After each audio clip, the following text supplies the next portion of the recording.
Tahimik ang lumang bahay, ngunit may isang kwarto roon na iniiwasan ng lahat.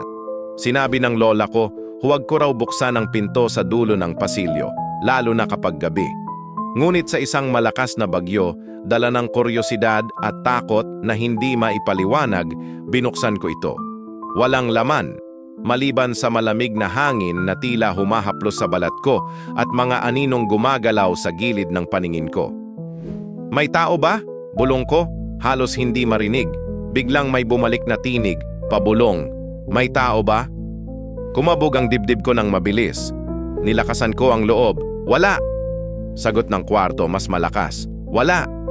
Lumapit ako sa gitna ng madilim na silid. Umalis ka! Sigaw ko ng may takot. Sagot ng kwarto. Umalis ka! Ngunit may kasabay ng matinis na tawa na pumuno sa paligid. Tumakbo ako palabas, ngunit parang nakapako ang mga paa ko sa sahig. Paulit-ulit na inulit ng kwarto ang huling sinabi ko. Bawat ulit, mas malapit, mas malamig ang hangin, hanggang sa maramdaman ko ang malamig na hininga sa batok ko. Huwag kang titingin, bulong ko, nanginginig. Lumamig ang paligid.